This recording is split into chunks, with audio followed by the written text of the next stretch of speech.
Welcome in, everybody, to the Full-Time Fantasy and FFWC podcast. This is your host, Billy Muzio, on Grind Time, and I am joined today by two of my favorite people in this industry, Adam Krautwurst and Mike Schopp, all from the Deep End podcast. And I am excited to get this draft going tonight, boys. We have the first inaugural FFWC SuperFlex Super Bowl, or SuperFlex.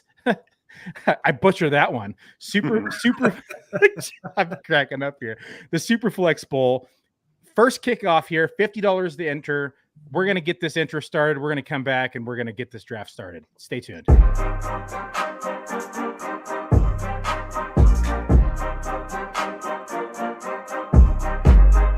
Nothing but time, use it to grind. They huff and they puff it, this bacon is mine. Stakes are all high, your stakes are so dry. I'm as rare as they come, put it all on the line. Losing very doubtful, cause I'm winning every outcome. I'm impressed by his guess, there's no reason to guess. Drafting like I won the lotto, but it's grind every day. Managing teams is just part of the game. Free agents, lineups, they all in one place. This is the content, they can't be replaced. Speaking of place, first is the option. Win is the goal and I do it real often. Tournament entries, I already bought them. I bury the field, that's the nail in the coffin. Checking my watch, checking my clock. Grind is the time, I ain't never gonna stop. Digital, analog, never gonna stop. You ain't never gonna stop, I ain't never gonna stop. Checking my watch, checking my clock. Grind is the time, I ain't never gonna stop. Digital, analog, never gonna stop. You ain't never gonna stop, I ain't never gonna stop. Cause it's grind time, let's go.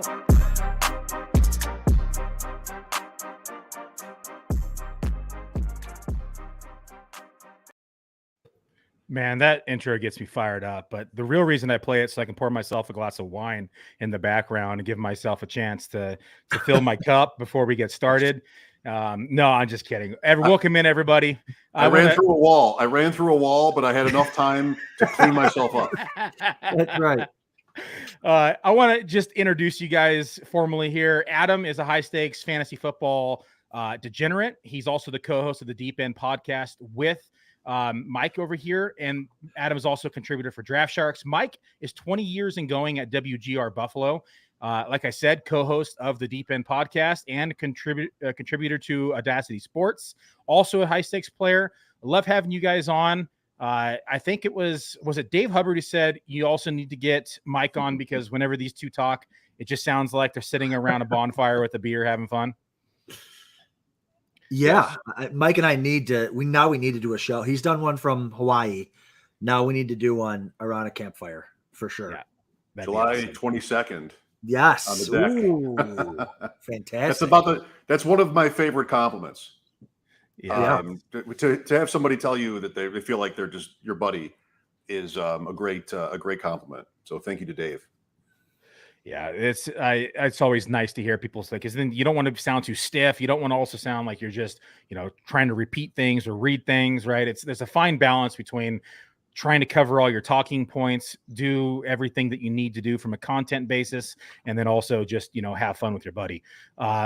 This draft should be started here. I think if we have, let's make sure they get this thing rocking and rolling. Mm-hmm. Let's roll this draft. SuperFlex. So let's hop into. So there we go. The timer is on. So I'm sitting at 103 right now. Where are you guys sitting in this draft? The bottom. And I'm at 7. I'm generally 6 or 7. That's where I pick. Mike picks at 12, so we're used to it. Right. Yeah, I seem to be all over the place in these drafts, right? It's just you never know. Like but you always hear players it's like it seems like every time they enter a room it's like I'm always pick 12 or I'm always it's just something. So Jonathan Taylor off the board for 101, even a SuperFlex. Interesting. Yeah. Wow. Okay. I guess they can gift me Josh Allen at 3. I'll take it. Cup. Hold on a minute. These guys know. Is this tight end premium too? I don't know what's going on. Not this again, Adam. Some people don't know it's SuperFlex. Some people don't. I don't know. Is it tight end premium? Who knows? Yeah. This is just so everyone knows. This is the SuperFlex Bowl, the inaugural SuperFlex Bowl. That means that you do start 2 quarterbacks, SuperFlex players. So they now have a place to call it their own. We are introducing the first SuperFlex Bowl here at the FFWC. It's the inaugural season. this year we get to all compete for the crown, the cash, the glory. I mean, and it's only $50 in there. There's no kickers. There's no defense. The top 2 teams for every single league get to double their money at a minimum. And then the top 600 teams get to compete for $5,000 up top in a 3-week shootout. It's the first time it's ever been done inside of a best ball playoff structure. What do you guys think of that? Yeah, I love the 3-week race. I love doing that. It's a lot. I feel like it definitely, the best team wins, as opposed to some of these other tournaments where, if you have one bad week, you're out in the playoffs, and then your next 2 weeks you could smash, but it doesn't matter. So, but in this one, three weeks, so you can have a down week or an average week. You don't have to come in the top 2, and then you get 3 weeks to really shine. Awesome. So yeah, I mean, I think SuperFlex is so popular. Why not? So you have the tournament format and a draft that is different. It's been popular, but it hasn't completely taken over fantasy, because still, like most home leagues and so many tournament leagues, are one quarterback. So I think there was room there for tournaments like this to, flourish and just, it's great. Yeah, I love the fact that SuperFlex is finally making its way into tournaments and into high stakes.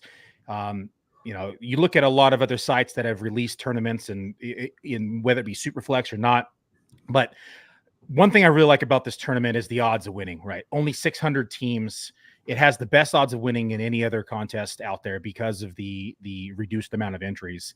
But I also think that SuperFlex is going to be taking the industry by storm pretty soon. Like, I think it's not necessarily going to be the preferred way of play, but I think you're going to see more and more drafts start to turn to SuperFlex. Like, I'd say the majority of my dynasty leagues are SuperFlex. Like, I'd probably say 8 to 2 in that.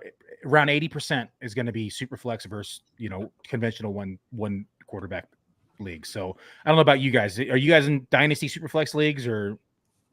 Yeah, I know Mike's on the clock here, so I'll take this. Most of my leagues, the dynasty leagues I'm in, are SuperFlex. I think so. I got to be honest. When SuperFlex started really becoming a thing, maybe 5-6 years ago, I thought it was really corny.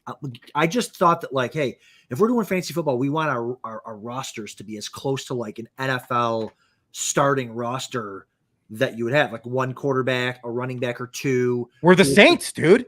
Yeah, that's right. Yeah, now we're the 2 quarterback. So, but it's just so much fun, and it adds value. But then it just adds value to the quarterback, which is where it should be, because the quarterback's the most important position in all of sports. So now it puts them where they should be. So yeah, I mean, over at the Draft Sharks Invitational, when we started that 2 years ago, we made that SuperFlex, tight end premium, all that stuff, because we wanted it's fun because now you have so many different ways you can build your roster.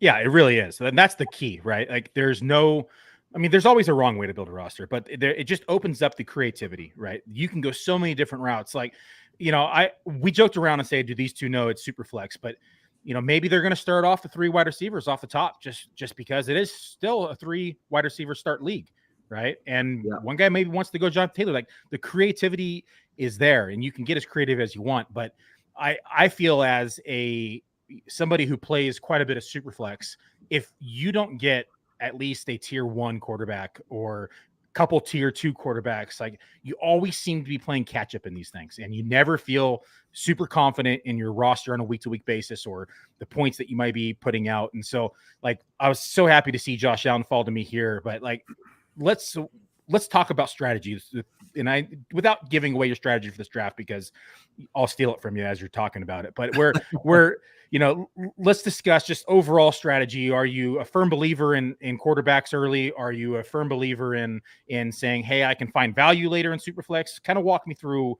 your history in SuperFlex and how you build rosters. I think at the end of the day, it comes down to the same sort of principles as one quarterback leagues, which is tiers. Mm-hmm. Like, I just picked Stafford and Wilson. I told Adam one thing about earlier today, which was I was not taking 2 quarterbacks, because my experience in these is that I wouldn't have gotten both of those guys. I kind of wanted Hurts, so I was impressed that he went right in front of me. But 2 out of those 3, actually 2 out of 4, I was happy to take. So it is one strategy. I know Adam with the Draft Sharks Invitational has tried to build sort of the perfect beast where there's no one way to play it. And I feel like this does that too. Is there one way to win? I agree with what you said about not getting stuck at quarterback, but I was sort of excited to pick a non-quarterback with one of those two picks, and I ended up not doing it. Yeah, I think like the turn is a benefit, right? You're not getting the Josh Allens or the Herberts or the Mahomes, but you're getting yourself two very strong, back end quarterback ones on a week-to-week basis, and where someone like myself is going to, get that elite player, but then comes back around and is going to be picking from, players like Trey Lance, Derek Carr, Kirk Cousins as my second quarterback. And that, I think, to your point, that's where you got to look at tiers and say, hey, is the positional value going to outperform this quarterback 2 on my roster in a given week? And you got to take that, live calculation in your head and make the best assessment at the time. Right. Yeah. Speaking of tiers, like I was locked into a quarterback with my second pick, and then to have Christian McCaffrey fall, like Mike knows how I feel about McCaffrey this year. He might be my RB1. And so to get him as the RB4, I couldn't pass him up there. Yeah. So this is the second draft to kick off so far for the tournament. The slow draft was the first one. I started from the 7 hole. Herbert fell to me at 7. So I actually started Herbert and then Christian McCaffrey, which was just thrilled, of course, beyond belief. We have a question here. What are the roster requirements? So it is SuperFlex. So I'll just kind of run down the list real quick. I'm on the clock, aren't I? Go ahead. We'll talk. Yeah, go ahead.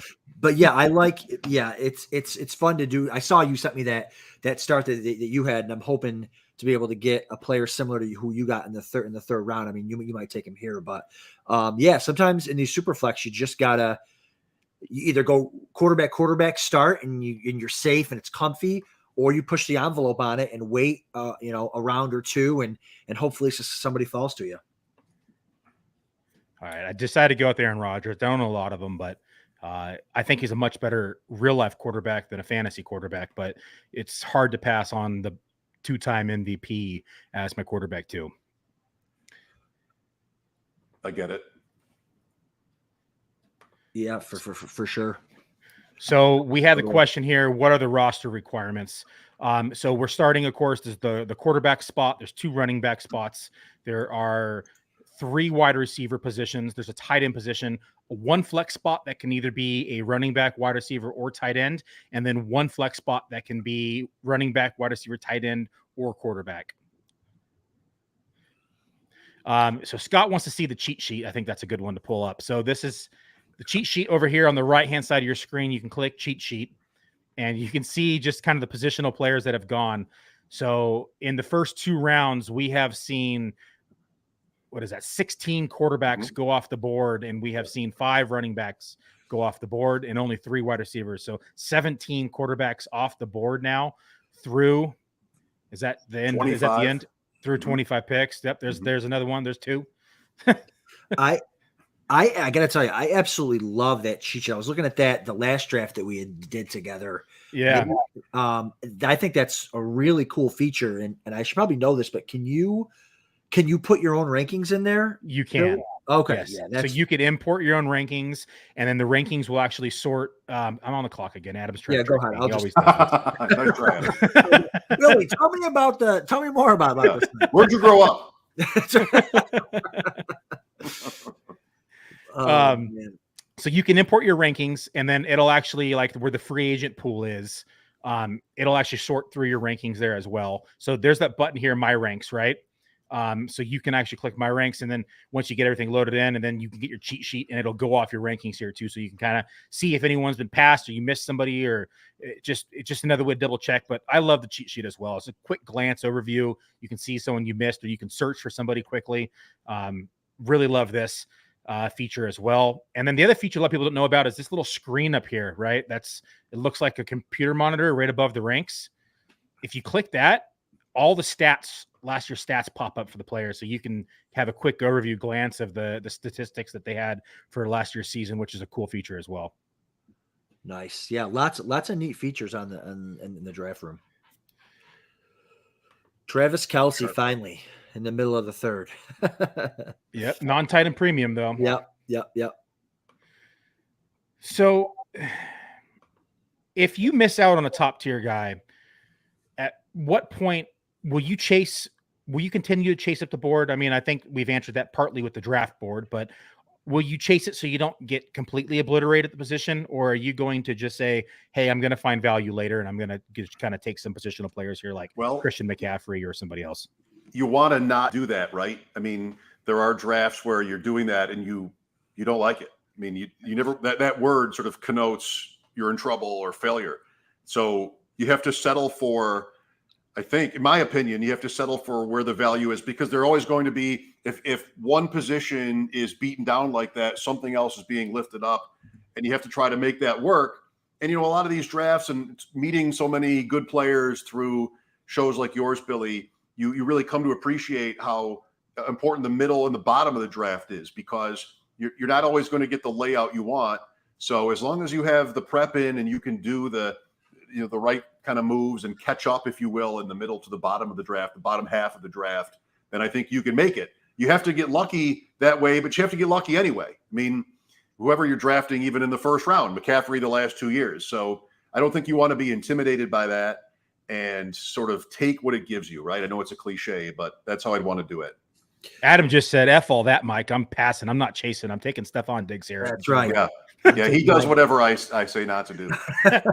Made him a lot of money. Well, it's funny too, because generally I'm like you guys, hey, let's just take the best player available, take the value. But in Superflex, it's so different because it gets to a point where there's just no quarterbacks left. There's none left. You never run out of running backs, receivers, tight ends. You can always take somebody that will play or has a shot to play.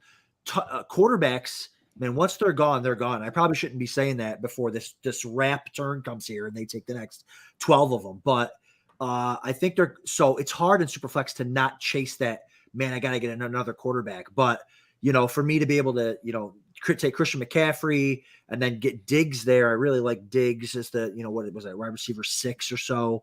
And he's kind of the end of my tier break there. I'm kind of crossing my fingers that one of the quarterbacks that I like falls back to me. Yeah, wide receiver 5, right there where it says wide receiver Buffalo and that little number in parentheses, that's the number he was selected at for you. Yeah. Andrews goes right after you. Surprised you didn't want to take a stack there, but I understand the Diggs pick with the start through wide receiver flex. Then Deebo Samuel falling to the end of the third. Matt Ryan here for the first quarterback off the board for Bronco. And then Lamb goes to Spy. And Mike's on the board here. What you thinking, Mike? Well, Adam kind of just said it, quarterback 3, but I don't think so. I think I want my best guy at the 2 other positions here. The tight end's not going to happen. So let me just figure out. Yeah, and I think too about your Mark Andrews comment is when you have to start 3 and you are probably going to want to start 4 receivers. Just by myself, and I don't mind saying it now. I'm going to do so many of these. It doesn't matter. This is to really kind of help people and give some insight into what we're thinking. Like I'll probably be punting tight end a lot in these type because it's not tight end premium. So and you have to start 3 receivers and you want to start 2 and you probably need to start 2 quarterbacks. I'm just going to, I got some guys later on that I like, unless something crazy happens. I'm probably going to end up punting to tight end. Yeah, I just feel like there's so much value this year at the tight end position. I posted that vacated targets chart, and you look at, some of the most vacated targets at the position, and some of the teams they're on, they landed some pretty, pretty friendly opportunities. Like, you have Hayden Hurst, you have Everett, right? There's a lot of different teams out there that are seeing 70 to 90 targets in the tight end position, just in the tight end position and available targets for their team. So I agree with you. You can really push tight end. If I'm not getting the Kelce, the Andrews, or even the Kittles, right, of the world, and it has to be at the right price for me. If I'm not getting them, then I'm typically pushing the position later and I'm finding value later. I think it's a good year for tight ends in the middle compared to last year. Last year, the more run-throughs I did and conversations I had, it just was more and more evident. You want to get one early, especially if it's premium. And this year, I think it's a little bit maybe grayer in that like 1 to 10 or maybe 5 to 10 is interesting. So you still have to, it's a little bit uneasy, right? I mean, some of those guys, the target share isn't there, or maybe they're not signed by an actual NFL team yet. You sort of have to that's how it goes, though. I mean, you have to take some chances. So since Adam's been the clock here, this question would be for you to start, Mike, and then Adam can piggyback as I'm coming up on the clock. 20 rounds this draft has. Is there a set number of positions that you like? And I know not every draft is the same, but people usually gravitate one way or the other. Are you a 3 quarterback guy, a 4 quarterback guy in Superflex? Are you going typically 6 running backs, 5 running backs? So everyone knows the numbers, like a 3-6-8-3, a 4-6-8-2, or something else, or are you just kind of playing it by ear depending upon what's falling to you on the board? Yeah, it's more the latter. There's certainly not a set formula for me. I think if you did happen to pick one of the early tight ends, then you might want to be willing to roll with 2. Yeah. And in a 1 quarterback league, that's quarterback as well. I would look at that the same way. I mean, sometimes only 2. You have to just sort of remember, to win, you have to smash. You know, your best guys are going to have to smash. So don't spend too much draft capital in trying to cover for them. So I don't mind whatever I'm drafting early, drafting less at that position later on. Otherwise, you know, if it's sort of a normal, well-balanced draft, then I think 3-6-8-3. But I sort of get excited when I can make exceptions to that. How about you, Adam? Yeah, I ideally would like. Well, so it depends. So starting with the quarterback because it's super flex. Like if I can take 3 starters, I'm pretty comfortable. 3 like locked in starters, I'm pretty comfortable rolling with 3, and then going. It probably in this type of format, I would probably be okay with 2 tight ends, depending on who they are. So that's 5. So it's 15 left. And I like to generally, I usually wait on receiver a little bit and then overload on it. So I don't mind doing 8 or 9 of them and then having like 4 or 5 running. Like I took McCaffrey early. So like Mike said, I'm counting on him to be a running back and a half or even 2 running backs. So if he does that, I can kind of maybe go 5 RBs and be set there. Yeah, I agree with most of that, right? And kind of something to piggyback off of what Mike said. Like, I kind of get excited when I go into a draft with a plan, and yes, that plan is fluid like water, right? You want to be able to bend and twist and make adjustments on the fly. But that being said, like if I have a strategy of going 4 tight ends later, 3 tight ends later, whatever it may be, but if somebody falls to me in like round 14 or 13 that I wasn't planning on taking at the time, then the plan changes, right? Then you adjust on the fly from there. But I always like to go into a draft with a plan and then just adjust it as the draft board's kind of unfolding. Yep. All right, let's take a look at this cheat sheet now. Someone says, nice Henry Tannehill stack. That's going to be for Team Jake there. There you go. In the one we did on the Monday night a couple of months ago, Billy, I wrote about this draft. I was excited, just, no one else cared, but I was excited to go Tannehill, A.J. Brown, Robert Woods. Yeah. And whoops. Well, at least now you have part of it. That's right. Yeah, that's right. All right, let's take a look at the cheat sheet. Let's look at all that red. Look at that. Look at the left side. I love almost all the top 26 quarterbacks are off the board already. That's impressive. And that's how it should be, honestly. I mean, it's you want to start a quarterback in that fly. Now you don't have to. You could, and I'm going to do so many of these. I might try one where I punt QB, maybe take 1 and then because that's crazy. When you do a super flex draft, it's crazy. The guys going now in the 5th round. Like you've got like running backs that usually go in the 2nd round or whatever that are available in the 5th. So you can build a team that way and hopefully, catch a break if you get a quarterback that maybe finishes top 3. Like if you get a Josh Allen and then you want to punt QB, maybe you take one more. Yeah. I could see doing something like that. I mean, look at this 5th round so far, to your point. Yeah. Yeah, exactly. I'm not even a Javonte Williams like stan like a lot of these folks are on Twitter, but the 5th round. Yeah, I'll take him in round 5 as my running back 3. Wild stuff. And I wasn't even planning on taking a running back there, but when he popped up, I wasn't going to pass him. All right, so let's take a look at some of the builds early. So we have team 1 has 2 quarterbacks, team 2 has 2 quarterbacks. I got 2. Smooth has 2. Jake has 2. Everybody has 2 except for 9. Yep, the 9 hole, which only has 1 quarterback. Nobody has 3 yet. Okay. We have team 1 with 1 running back. Team 2 has 2 running backs. I have 3. Team 4 has 0. We'll see what Jake does here. And then the rest of the board seems pretty balanced outside Seneca, who has no receiver yet either. So let's see if he paints it green like I did or if he goes wide receiver.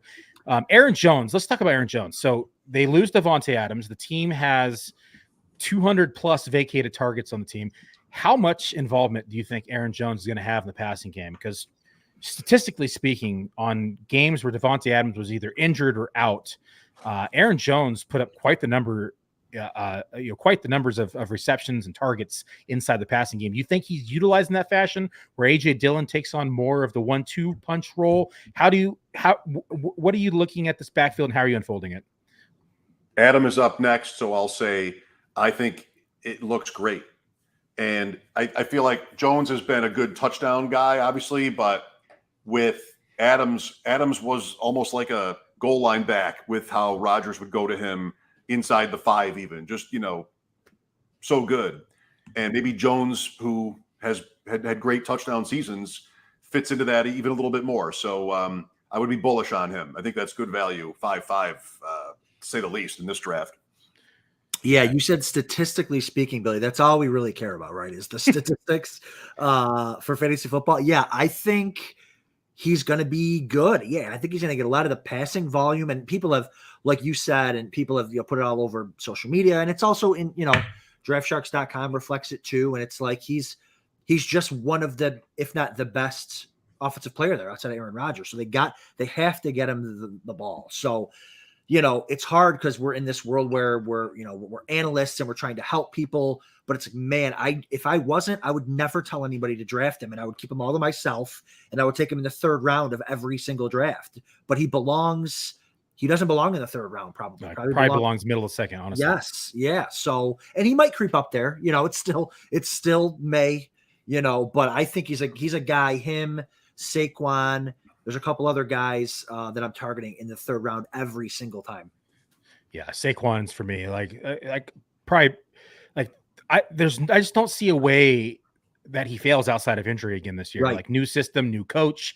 You have improved O-line. There's nobody behind him outside Matt Breida. Yeah, they might line up Wan'Dale Robinson on time to time and run some, Deebo Samuel like plays, but it just doesn't have the frame like Deebo to really be able to handle that type of workload. So you look at Barclay and say, man, this guy could be a 300 carry guy again this year. And he just set up for a lot of success. I love where his value is, and I don't expect it to stay there all year. So I'm going to just continue to just hammer him every time I see him in that round because I know the value is going to climb and he's initially going to sneak into the 2nd round. And quite frankly, I've seen him go at the turn and I'm like, oh, that's probably where he belongs, honestly, but he's just not going there.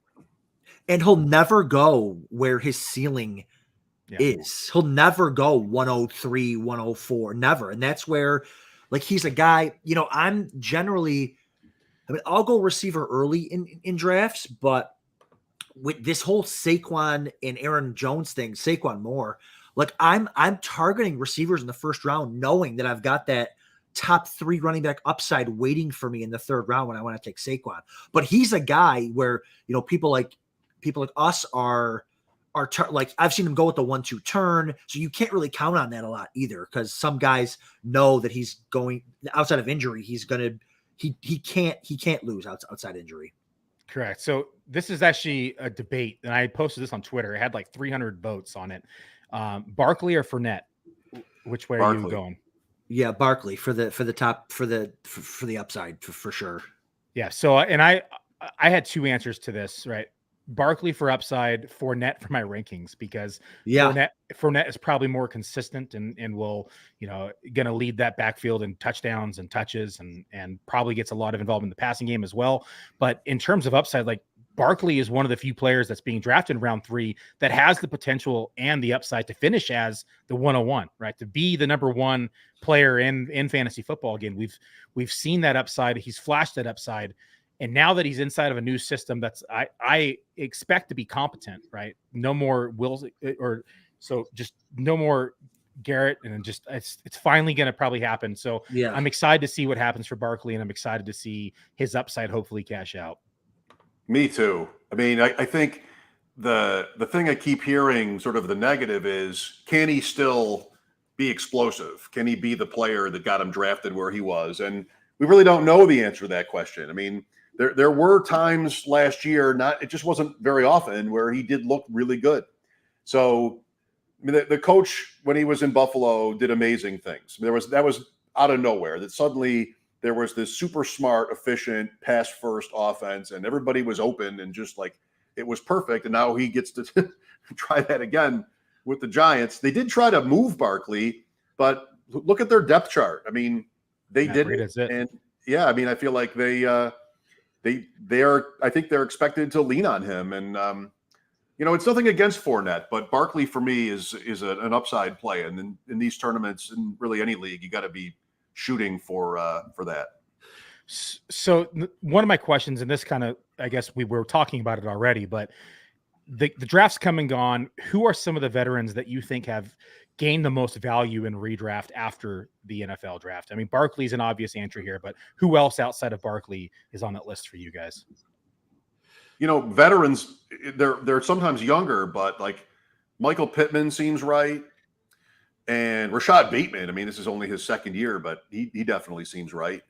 In the same kind of way, Robert Woods will be interesting. I mean, that's a new team, but moving A.J. Brown and bringing in Burks, I don't know if he benefited per se, but he's an older player that might be in a spot to get, over 100 targets, maybe by a lot, if he can stay on the field. So that's a couple names. Yeah, I love that Bateman call, Mike. I also, we Mike and I have talked about a lot in our show, but Gabe Davis, I feel like won in the draft too. And I know, he didn't have a huge year last year. He really broke out in the playoffs, but I really think that this is, the Bills have spoken so highly of him. Josh Allen loves him. I think he really breaks out this year. So I think he was definitely a winner of the draft. Man, kind of stuck between tiers here. Oh, sorry, you're on the clock. Another guy I want to talk about. I don't think he's a winner, but I'm really torn on him, and I've had him be on the clock a couple times for me recently in the last couple nights, and I've passed on him. I don't feel great about it, but and I don't think Mike and I talked about this the other night, but AJ Brown, I want to draft him in the mid to early third round, but I just, with Hurts not being the passer that we have, they were really good last year when they stopped passing the ball. Billy, what is your take on AJ Brown? Because I'm kind of torn right now. I took T. Higgins over him the other night in a draft. I would take T. Higgins over him now. Had he stayed in Tennessee, where he's the only wide receiver and he was just going to get peppered with targets, he's arguably like a beginning of round 2 pick for me. But moving to another low volume passing offense, but they also have Devonta Smith there. They also have Goddard there. They also have a pretty sound run game as well, who the pass catchers there can actually catch the ball out, unlike Derrick Henry. So there just seems to be a lot more target, distribution, and again, not the volume of passing that you want to see from your wide receiver 1 per se. So he's moved down my board. I haven't finalized my rankings, but he's probably going to be wide receiver 20 or something like that for me, quite frankly. And I'm never going to pay that. I'm never going to pay that top 12 to 15 price for him. He's going right now. And so I probably won't end up owning much, if any at all. So I just don't like the price now. Mike, what do you think? Because did we talk about this yet? I don't remember your answer if we did. AJ Brown? Yeah. I'm kind of falling for it. It's the one thing I was hoping to do tonight, or actually 2, thinking that there might have been a chance at Stafford and Kupp at the first turn, and there wasn't. When Kupp goes before any quarterback, well, there goes that. And then another one would have been Hurts and then wait until 3-4 for AJ Brown, which I think would have happened. I'm sort of falling for their Disney pictures and just being BFFs. We know Brown is great, and we know quarterbacks can elevate and sometimes by a lot when they get the right receiver help. I think it's a competent organization. And so I guess I lean optimistic on AJ Brown, but it sort of bums me out about Devontae Smith because he's so good. Yeah. And I hope just, as a football fan that there's room for him to do well. AJ Brown or T Higgins? Well, here we are again, because in Billy's, in the 1K, we had this choice in the first round. We picked Higgins back when Brown was on Tennessee. I think, you're bringing out the other side of the coin for me with AJ Brown, which is his knees. I mean, he's had surgery on both knees. And I think probably Tennessee was making a bet against him physically among whatever else they were thinking about when they traded him. So in that dynasty league, we went Higgins, as you know. But I don't know. It depends on – and that doesn't really depend on quarterback because I probably don't have either one. I guess I lean Brown for this year, but it's not decisive. Yeah, it's tough.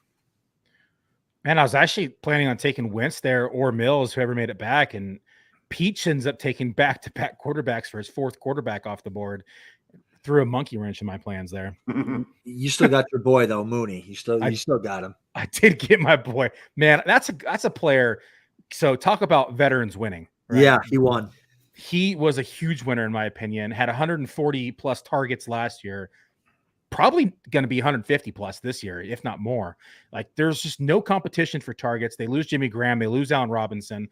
Cole Kmet was another winner for me, right? And people always say, oh, he's not athletic. He's just nothing special. Doesn't matter. The kid's going to get peppered.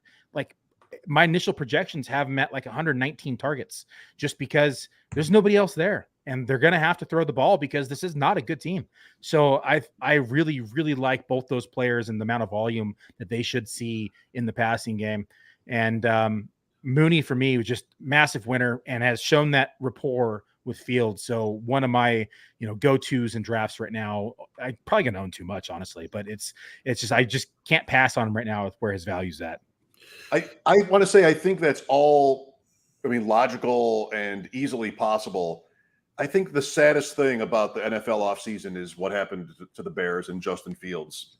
Like right from when should Matt Nagy have been fired? Like 2 years ago, a year ago or more. Like as soon as the season into the season, there was that thought around Thanksgiving that it would happen, but the Bears have never done that.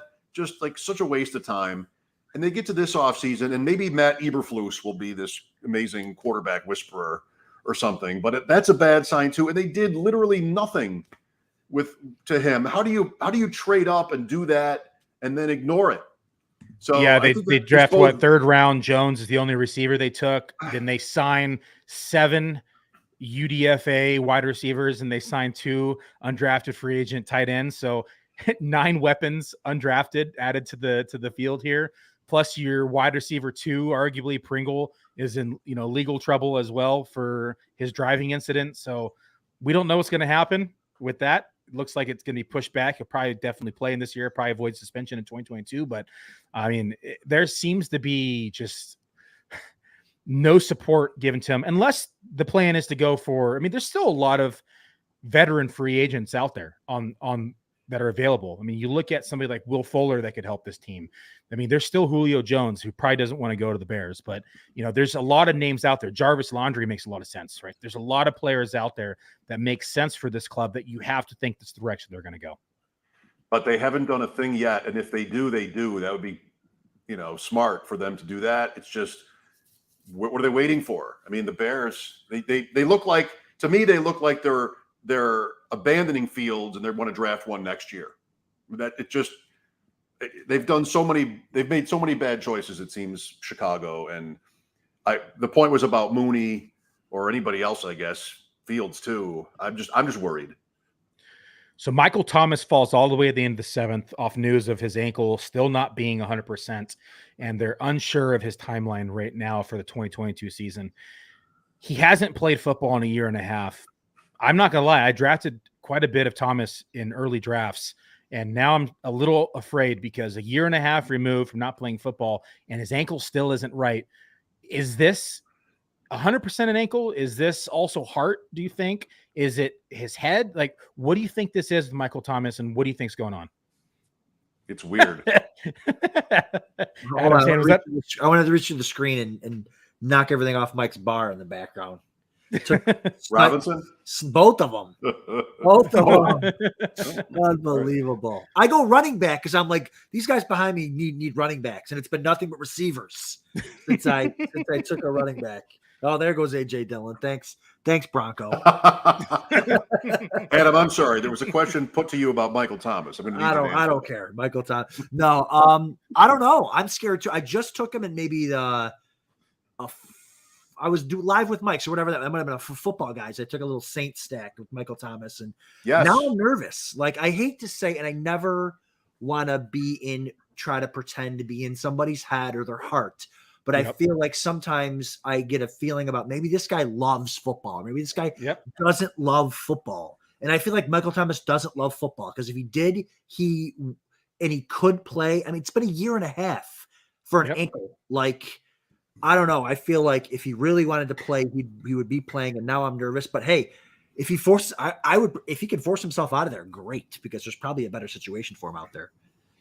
Yeah, I wonder where his heart's at. Like that's where I'm at right now. I just don't know what's going on, but who knows? Maybe the ankle is just that jacked up. Did we lose Mike here? Oh, there he is. He's back. Oh, He's back. We'll put him there. Oh no, he disconnected again. All right, let me change the brand here to 2 screens, so until he's back, so you don't have a line through your face. Do I have a line through my face? Yeah, when I had it on the 3 screen. This one. Oh, okay. That's all right. Kick him out anyways for taking my freaking receivers. Yeah, that's what he gets. He's out of here. No, you can't pull that on Adam. He thought he could catch me when I was talking. I wouldn't notice. Oh, you took Davis. I was hoping he'd make it back. No. Nope. Yeah, it was definitely like a thought and a prayer. I want to move me ahead of him. You know what's so funny? And I learned just every year I got to learn this over. Like, I took a running back, people make mistakes. I took a running back. I took Matt Montgomery. I don't even really like Montgomery, but I'm like, you know what? I need another running back. He's in a tier here. And everyone behind me, they only have one running back. So I'm going to take my running back now, even though I don't really like him. And I'm going to pass on receivers that I really like, thinking that one of them would get back to me. Well, it doesn't happen that way, folks. So take the guy that and I needed another receiver too. So I screwed up. Take the receiver that you love. And now that's going to haunt me the rest of this draft. Yeah, you're gonna just sit there and stare at it the whole time. And you're gonna be, I almost timed out on my next pick because I was so upset. You're gonna be swearing Mike up and down. At least I know he listens to me. At least I know he listens. I don't know where my camera went. Did it fall off the desk? No, it's sitting right where it was, but I don't have it. I think I knocked it over after you made those 2 picks. You promised to do that. You're right. I'll work on it. All right. I'll work on it. Goodbye. All right. I got 20 seconds left. Go ahead. Pick somebody. Come on. Yeah. Be a professional here. I think I still like the player. The situation is not the same, but I still like Tyler Lockett. Best ball is his middle name. Ooh, talk to me about Lockett, because I have had no Lockett this year at all.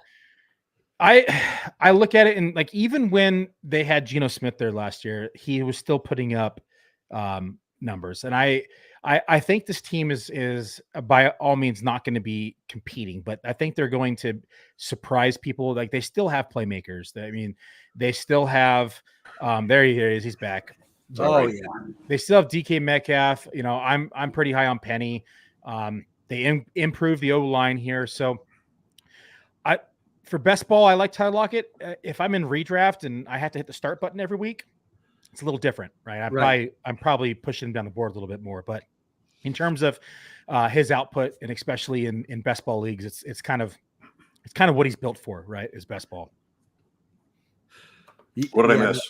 I completely agree. Yeah, you missed Adam cursing you about 10 times. Talking horrible things about someone should. But you can't get after me for not figuring that out. I'm 50. I figured that out pretty fast. I'm proud of you. That's Pretty good. fast for 50. It's I have T-shirts that say that. No, I was cursing you out because of the draft picks, not because the video. You know, we don't play against each other. That's right. That's right. All right, I'm almost back on the clock here. I've been curious to see how far DeAndre Hopkins starts slipping down boards. Yeah.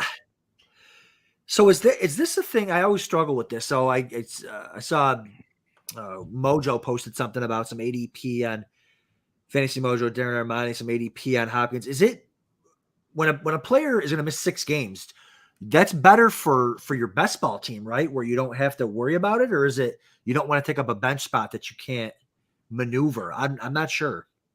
I mean, for me, if my team is built well enough where I don't have to rely on him early in the year, it's great because then he's going to come in fresh middle of the year when you have injuries and buys and you don't have to worry about it. But I think that missing 6 games in general is just bad for anyone's value. Yeah. I'm just 1 second. Let me pick here. Yeah, but at least in this format, like you get them for a couple more weeks than you would. Correct. You know, in a format where the playoffs start like week 12 or something. Oh, I see what you're saying. Yeah, you get an extra couple weeks out of it. Yes. Yeah. You still miss 6 weeks, which is important. You're missing almost half the season for best ball. So, I mean, that's definitely it puts a damper in things. But he's going to come back in, be fresh, and hop right to it. Hopefully. Very interesting team. There's like a question about everybody. There's a question about whether Murray wants to be there, whether Connor, gets cut into. I mean, I guess the draft is over. There's a question about Hopkins and his age, and then now the suspension. There's a question about whether Ertz has, the same sort of target share that he had at the end. There's a question about what they think Rondale Moore is. There's a question about everybody on Arizona. So it's a little bit scary.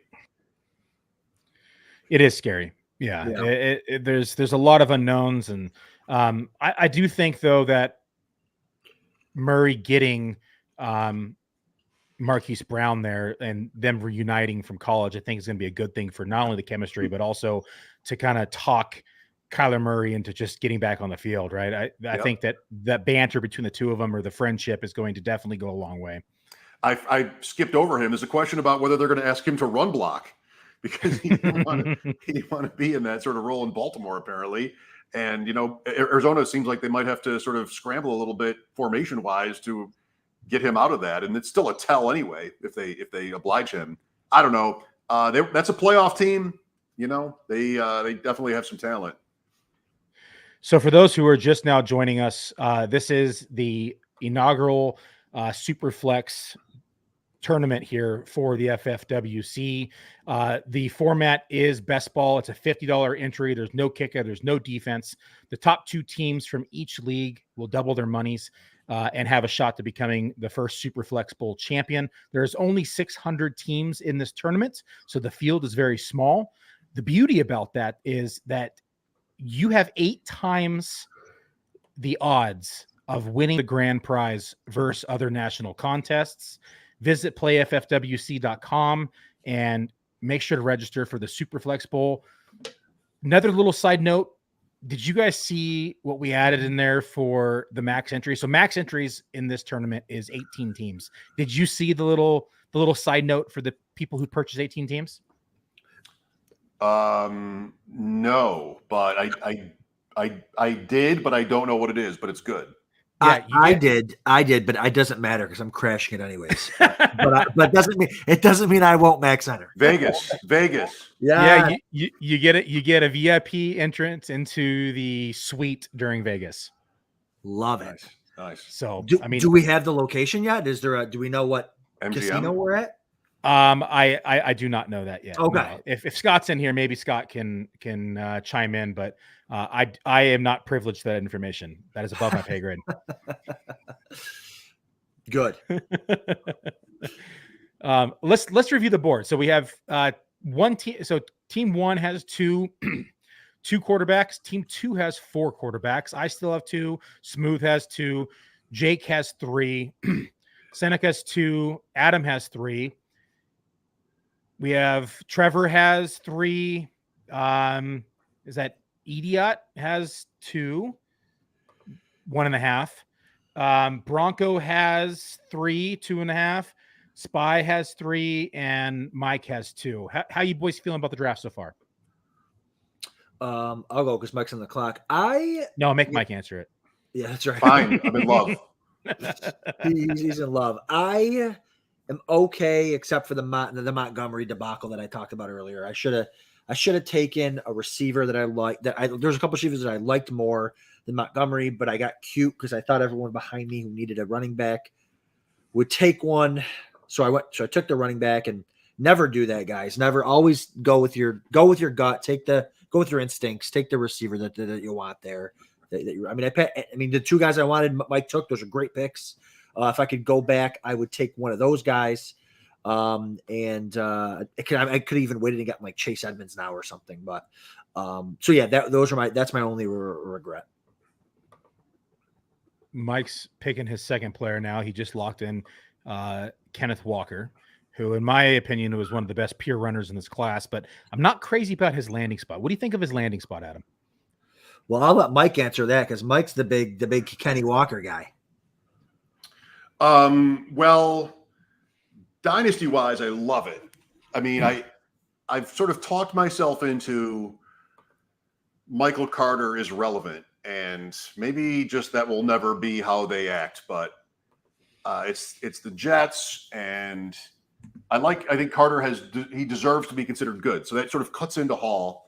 And Seattle, I mean, they have 2 older running backs, but why would they just make so many decisions that confuse you, but why would they not, even it's the second round, like sort of expect Walker to be big for them going forward? And as long as Pete Carroll is there, I think that's the kind of team they want to be. So I think, and if they're bad, I feel like that could easily happen this year. You have Carson, who might be on the edge of retirement, and then Penny's been hurt so many times. So I think there weren't very many teams that offered good landing spots this year, Billy. So I think all things considered, Seattle is good, and maybe the Jets are too, actually. Yeah, I was not ever chasing or drafting Carson. As you saw on Twitter, people getting excited about him being in round 15. I was like, dude, it's still a running back with no neck in round 15. And it's hard. You look at like Wilson from the Giants, what is that, 2012 or 13 or whatever year that was, that he had that promising career and had that neck injury and wasn't able to play again. So neck injuries are a scary thing in the NFL. I think them drafting Walker here was a signal that they are planning to move forward at least without Carson, or at least have a plan to move forward without Carson. My only fear with Walker in the landing spot is how much involvement is he going to have as a rookie? I mean, you said they spent the round 2 draft capital on him, but they spent the round 1 draft capital on on Penny, and he wasn't even seen on the field multiple times his rookie year. So that's my fear. It is Pete Carroll, and they've been known to do that with rookies in the past, and I'm afraid that might happen with Walker as well. Yep, that's fair. Adam's on the clock. Let's just bombard him with questions now. So I took Zach Ertz here, my first tight end. I think he could get a huge bump in targets until Hopkins gets back, who's the guy that I took the round before that. So I'm hoping that I can kind of leverage that until Hopkins comes back. I really was considering Drake London as well. It was a great pick by great pick by Idiot, whatever his name is. But yeah, no, great pick there by him or her. And I really, I liked Zach Ertz before the Hopkins situation, and now I love him even more. Yeah, I can't add people to my queue because people can see him, but I had him on my list in here that I was looking at. Let's take a look at non-rookies. London you had or London? Yeah. I don't know what to do with those rookies for this year. They're all good. They all could have done better landing spot wise, and I can't decide between them. So I end up on Michael Gallup, which is maybe a round or 2 early, or other veterans, and just sort of, I don't know. I'm having, you draft enough teams, you get a little bit of each, but I think I'll probably have less of each than everybody. No, I think I'm just starting to come around.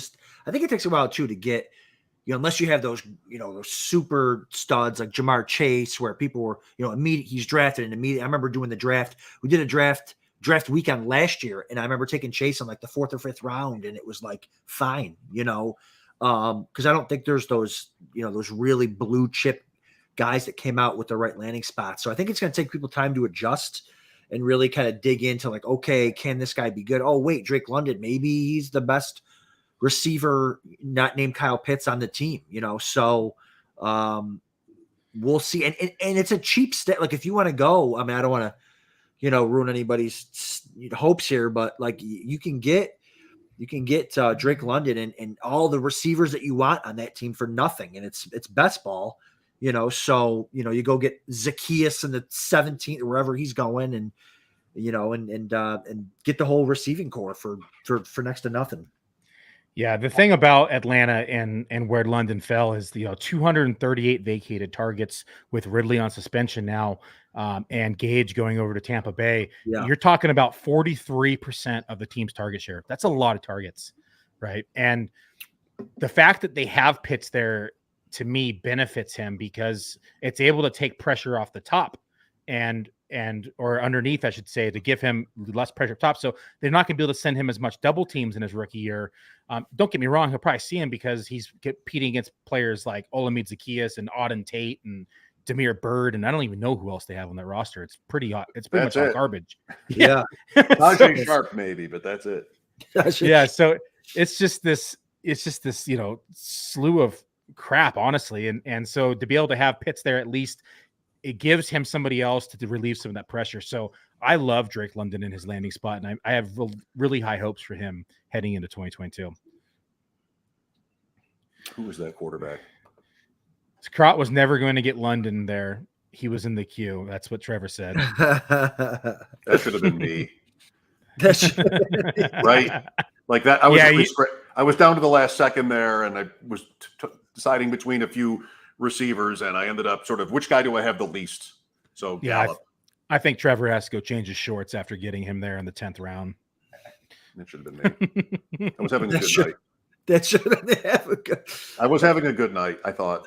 Yeah, it's over now. Your 10th round pick screwed it all up. Yeah. Tony. So Tony, he's another one. He's another, does he love football? I think he does, but he's just a wild card. Like, do you believe that, that they were going to trade him? Now rumor says that they were never going to trade him, and it was a bad report. Like, what do you think about that? I've mixed emotions about this, and I keep drafting him because, one, if he stays, I think he's going to have a pretty damn good year in that system. And then I also keep drafting him because if he is traded, he's probably in a situation with a better quarterback where he's still going to have a pretty damn good year. I question his heart, right, and his motivation for football. I mean, we've seen it time and time again with him already, and not showing up for mini camps his rookie year, and then again here with a new coach and a new system. So there's a lot of red flags, but we've seen when he's on the field, he's a human joystick, right? He has the ability to just make dynamic plays, and I think for a best ball, I don't have to worry about him on a week-to-week basis. And as my wide receiver 1, 2, 3, 4, 5, I'm okay with it. Like, I don't want to rely on him as my wide receiver 3, but as my wide receiver 5 on a best ball where I don't really have to worry about if he's traded or not traded, I don't have to worry about hitting the start button on a week-to-week basis, I'm fine with it. Yeah. No, much more a best ball target for me than a redraft. Yeah. And then Claypool. Claypool was another one of my guys. We were both on the same page with those guys before the draft. Are you worried about Pickens? I mean, I love Pickens, one of my favorite wide receivers in this draft class. Yeah. So, like, I am worried about Pickens. I'm also worried about just the quarterback situation in general. Is it gonna be Pickett? Is it going to be Trubisky? Either way, are they really the same player? Who knows, right? Like, it's at the end of the day, it's just there's so many question marks in terms of what that quarterback is going to be able to do in 2022 and how they're going to be able to perform. But again, I have targets in best ball and I have targets in redraft, right? Like, these are not players that I want on my redraft team. I don't want to have to worry about these guys on a week-to-week basis. Tony, Claypool specifically, right? Yeah. Lockett is another one that, like, I don't really know if I'll own a lot of those guys in redraft, but in best ball, they're perfect candidates because they're going to have spike weeks regardless of the scenario, the coaches, because the talent is there, the athleticism is there. It just breaks down to what week is it going to happen. And in best ball, that's who I look for in the ideal candidates for ceiling plays, right? Like if Claypool and Tony were both hit their ceiling in terms of athleticism and ability, you're talking about, potential round 3 picks in 2023. If both of them hit the ceiling play of where people want to see them play at, will it happen? Probably not. But if I can get glimpses of it and get random spike weeks from both of them, then it pays off in best ball. Yeah, if you can time those, I mean, not that you can time it, but if they can time it right, where it's not the same weeks either, where one guy has 3, the other guy has 3, and they're 3 and they're separate weeks. Now that's 6 spike weeks you're getting out of your whatever 10th and 11th round picks. Yeah, I agree because I had Claypool in a lot of spots last year and Tony in some big spots. I think I had Tony and Claypool in my 3K that I ended up winning the whole thing. But you have this, it's not best ball. And man, it was frustrating. Tony had that big week, and the next week he has like 5 catches on the first drive and gets hurt. Claypool had some monster weeks, and then other weeks he would disappear. And then other weeks he'd get targeted 15 times on prime time, and he can't make a catch. It was a frustrating year. But I think best ball, you're right. Best ball is the spot to target those guys. Yeah, and it's just I owned none of those guys last year. Like, literally, probably less than 3% of either player last year. I just didn't have faith in the player. One was Tony's rookie year. Claypool had just shown immaturities and just the raw talent. But you look at both of them coming into year 2, a little bit more to prove. Both have the athleticism still. So like I love them in best ball, and I probably won't own them in redraft though. And when I have to hit that start button every week, I'm sure I'll be forced into in some scenarios just because of the volume I play, but I just don't really like to have to do it on a week-to-week basis. Yep. I totally get it. So I'm crossing my fingers for a guy here. We'll see if he gets to me. We will see. 1 pick away. 1 pick away. This is fun, dude. I love Superman. SuperFlex is really, really fun. Okay, so I'm gonna go with a hometown guy, James Cook. All right.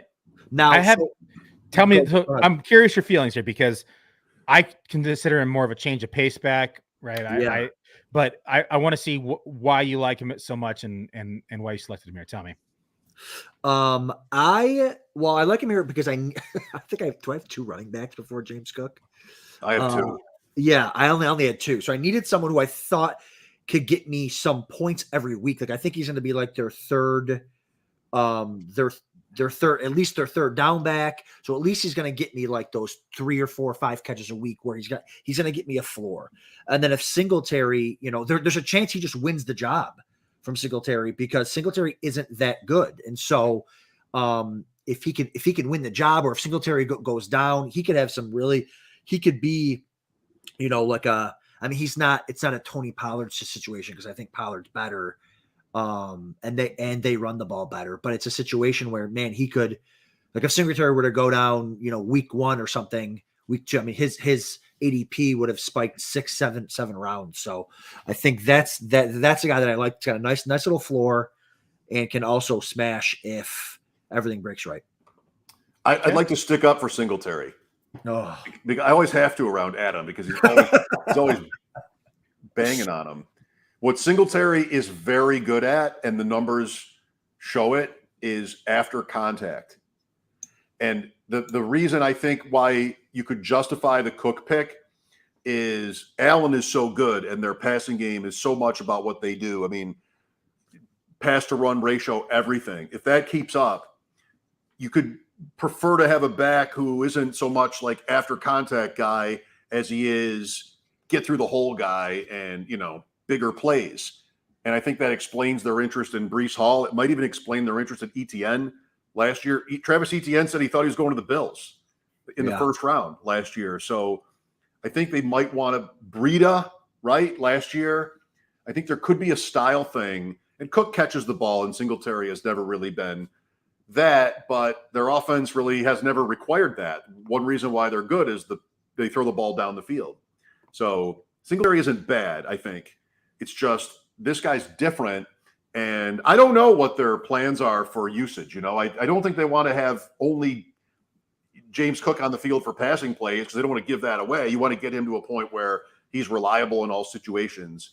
But I'd expect Singletary to have a role. I'd expect him to start the season as their running back. He's playing every snap in the playoffs. So we talked about earlier veterans that I thought moved up my boards or that were winners in the draft. And for me, Singletary was actually on that list, where others are going to move him down the board because of the Cook draft pick. But I agree with you, Mike. Like, Singletary is sneaky good. Like, he was number 5 in the league in breakaway runs. He was number 13 in the league in evaded tackles. Like, he came on hot down the stretch, and I don't think they're going to take him off the field. Like, we've seen Zach Moss, he's a chump, right? So Cook's that Cook signing to me was more of that Moss replacement, where I think Singletary still has a stranglehold of the early down work and the starting running back position. Where are these stats coming from? These breakaway runs. Yeah, I mean, the guy he's had like one breakaway run. No, these are documented. Oh. 1 second, let me pick and I'll run you through it. I'm not saying that isn't a stat. I'm just saying, like, who decides if it's a breakaway? Like, there's a measurable they have to hit. Oh, of course, Joe Buck decides. Joe Buck breakaway run. They went and got they went a JD McKinney. They went and got a guy with some speed because they need a guy who can make breakaway runs. It's, I don't know. Well, 4.6, 5.40, whatever he ran. I'm glad James Cook is there. Well, he's on the field every play for the best offense in the league the last 2 years. That's not exactly saying he's the reason why, but I'm sure there are subtle things he does well, and he does have decent statistics. He wasn't a goal line back, so fantasy-wise he's limited, but he's been good enough for, again, arguably the league's best offense. So breakaway run is classified as anyone who has a carry of 15 yards or more. So and he was number 5 in 15? He had 14 runs of 15 yards or more. All right. Which was in terms of rate, if you go by rate, like a percentage of his runs as well, it was number 8. So in both metrics, top 10 in the league in breakaway rate and breakaway runs total. Can't wait to see James Cook. Can't wait. You're right. Devin Singletary is better than Zach Moss. That is correct. He's the best running back on that roster before Cook got there. I'm gonna, as we're doing this now, I'm gonna just try to find every single Devin Singletary like advanced metric that I can possibly find. No. YouTube's got highlights of everybody, but with Devin Singletary. This is fantasy points per attempt. All right, I'm on the clock. Leave me alone here. All right. Adam is the best. It's his team. It's not a Dolphin he's talking about. So listen, I'm gonna go with another running back here who is like a guy kind of like Cook. I would normally take him over Cook. I took Alexander Madison but Madison, when Cook plays, Madison doesn't do anything. So I needed a little floor running back in James Cook with some catches. But Madison I like here because and this is a tournament, right? So if Cook goes down, Madison's an RB1. He's a top 5 running back.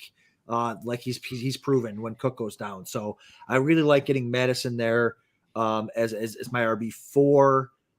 Not if, it's when Cook goes down. He misses games every year. Here's a statistic that Adam will like. My camera's about to Singletary was top 13 in drop rate. There we go. Drop rate. Get him out of there. They shouldn't want a running back that they want to hand the ball off to more. They want to throw the ball in the flat to more, because I think some total that takes away from their strengths. I think they very well could want somebody to take the ball out of Allen's hands more, because Allen is over 100 rushes every year and he gets hit.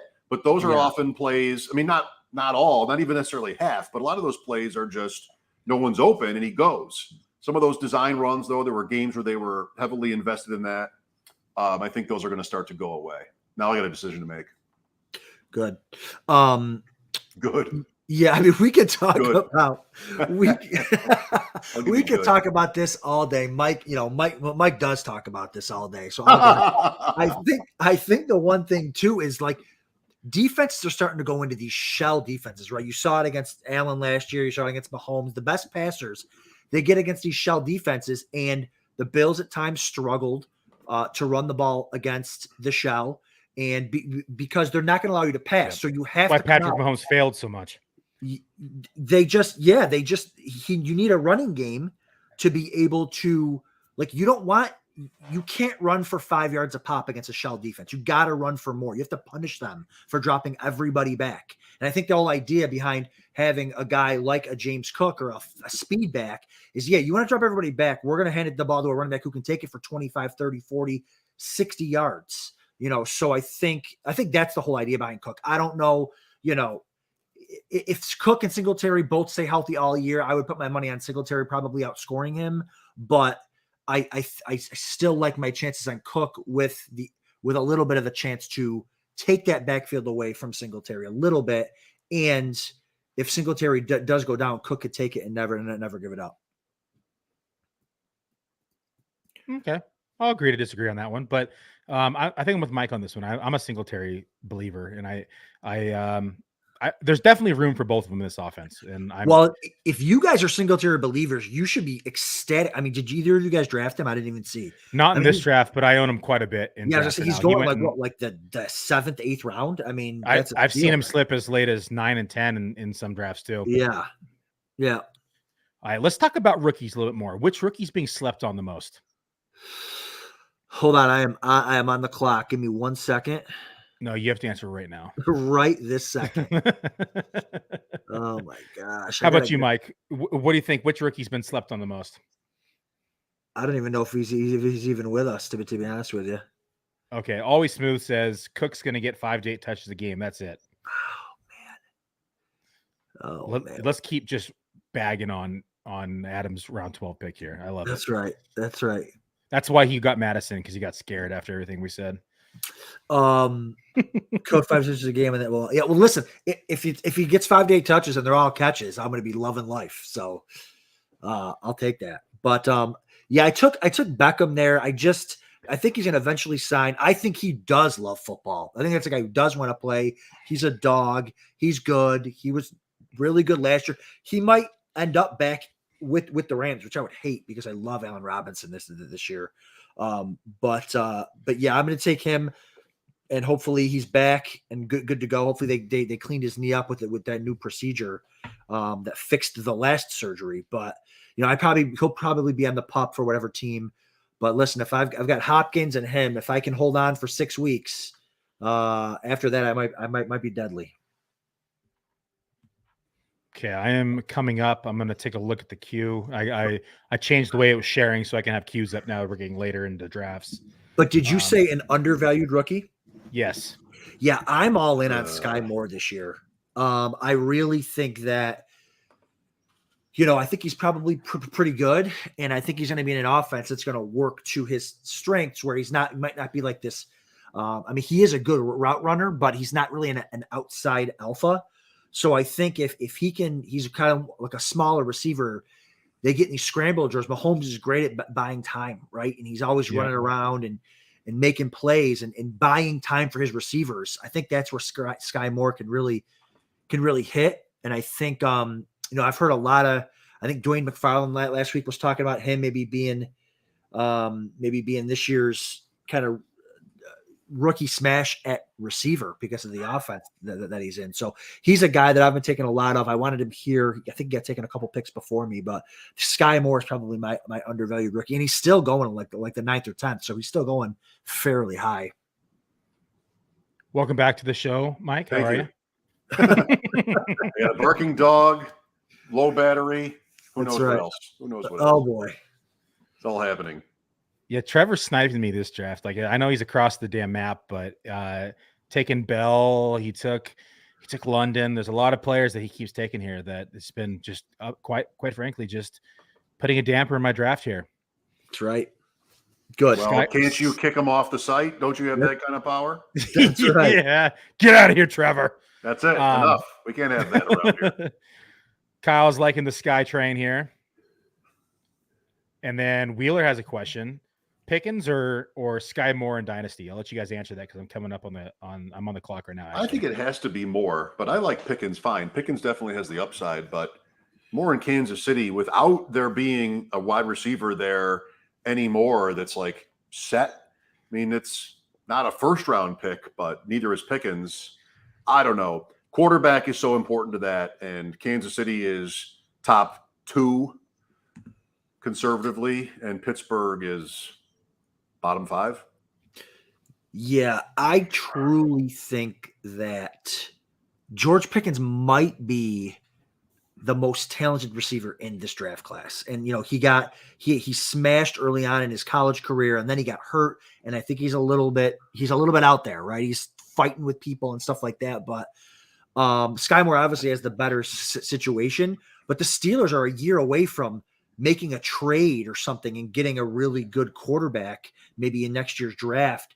And then Chase Claypool might move on, or Deontay Johnson. So we'll see. I mean, crazier things have happened. I think if Pickens is as talented as some people think he is, if they get a quarterback there, man, I love Pickens and Moore. They're right next to each other for me. I lean Moore a little bit only because of Mahomes right now. Now, does that change for you if, let's say that they let's say the Steelers wide receiver core gets completely shaken up and they let Claypool walk, Pickens slides into the wide receiver 2 spot, could maybe be the wide receiver 1, depending upon the Deontay Johnson contracts. And where does that leave you now with Dynasty? Yeah, I mean, if we knew Claypool was going to be gone, I would move Pickens way up my Dynasty rankings. I don't care who the quarterback is. I think I'm so intrigued about, because Claypool's, kind of an odd duck too. I mean, the way he acted last year sometimes, like I think he's a hot, Tomlin, Mike and I talked about on the show last night. Tomlin, I think, was the best coach for Pickens to go to, because he's used to dealing with the divas, with Antonio Brown, with Le'Veon Bell. Like, he's used to dealing with that. So I think that Pickens went to the right spot, but I've seen all the goofiest. I don't know if you guys saw the video when Pickens got drafted, how he's just like standing in front of the TV, like inches from the television, like in like a, just a tank top and something like over his face. He's just a weirdo. So, but I really, really like Pickens. So any positivity for Pickens, and I'm going to jump all over it. Yeah, he did have some off the field issues and he has some maturity concerns as well, but he seems to be one of the best prospects in this wide receiver class. And I think had he not had some off field concerns, he probably would have gone higher in the draft. Agreed. So be it. So many of those times we don't know as much as we think. I don't mean you guys, but yes, all of us. We don't know as much as we think. We don't know details. Who provoked what? What was it really? Steve Smith fought with teammates. Like, it's so hard to not only, first of all, figure out what we're really talking about and then try to project from that. I think the point about, where he fell in the draft, maybe he goes earlier or maybe he doesn't. He had an injury too. So my way is to sort of just blow that off. I mean, Alvin Kamara was somebody that, not because of an altercation, but was somebody that teams avoided because of these, broadly speaking, character concerns. And I don't know, like, he's pretty good. I don't really trust what that is most of the time. Sometimes it's obvious. Sometimes it's criminal. When it's not, I want to ignore it. All right, give me 2 rookies who you think are being overdrafted right now in redraft. Let me look at Adam's roster, and I'll pick 2 from his roster. There have to be 2. Well, James Cook, there's your first one. James Cook. James Cook. He actually makes my list. This is what I'm here for, content. I'm here for content. I'm done. Rookies who are being overdrafted. Hall. Really interesting. I think he's being underdrafted. Talk to me. Where is he talk going? to me. No. You can't go the next one now. You have to spill the beans. 3rd round. Yeah, there's certain assumptions being made there. Athletic profile is great, but can the offense function? Maybe Carter is irrelevant. Is that baked in? If he's going in the third round, most of those guys like James Conner and whoever else, you sort of assume that they're primary, and that's probably right with Hall. But what's Walker versus Hall? I'm not saying that because I picked him. How many rounds different is that? I mean, I think it's close to a coin flip. 3 God or damn you, Mike. Did you really take Mac? You did. God damn it. Yeah, I did. He loves. I'll vouch for him. He loves Mac. Dude, he's the corner sniper just sitting here in the 12 hole picking off all of our cues. That's right. Barking dog. Barking dog. Yeah, he acts like his camera's off. He's deep diving. What's going on? What's going on here? Yeah, if you have not done so, everybody, if you're watching the stream, please like and subscribe on the YouTube channel. It helps us out a lot. Turn on notifications. You'll get all the details of when we're doing our drafts, when we're going live. We're going to be doing a ton of these SuperFlex drafts live on the stream. We're also going to be doing a lot of high-stakes leagues. So we're going to be doing the online championship, the world championship. And for those who aren't familiar with those, the world championship is, the premium entry here at the FFWC.